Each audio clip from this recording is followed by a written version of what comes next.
Congressman, una po sa lahat, kailan po maghahain, kung maghahain man po ng motion for consideration po ang Kamara sa naging Supreme Court decision po sa impeachment po ni VP Sara? Meron po kami 15 days to file the MR. So siguro po mga by late next week. Sa ngayon, inaayos pa po lahat ang mga argumento po namin. Mm.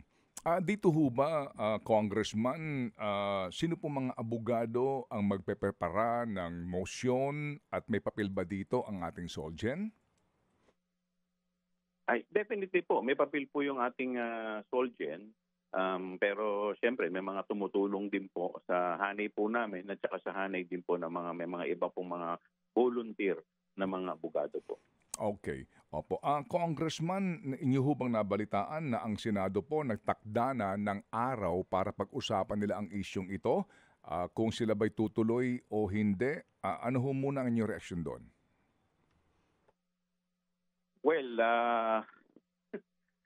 alam mo sa totoo lang, Manong Ted, siyempre malamang nakahinga rin sila ng maluwag dahil alam naman natin from the very beginning yung kanilang mga saloobin pagdating po dito. In any event, siguro ako aantayin ko na lang kung ano po yung kanilang magiging resulta ng kanilang pag-uusap. Opo. Congressman, kung sakali lang po no, na pagbotohan nila at sabihin nga na sila po ay susunod na sa Supreme Court decision at sasabihin na po nila na they are going to dissolve the impeachment court, will that matter kung dumating ang inyong MR after that decision sa Supreme Court? Ano sa palagay po ninyo? Alam po niya, Manong Ted, ako, hindi naman po ako magtataka kung ganun po ang maging resulta ng kanilang botohan.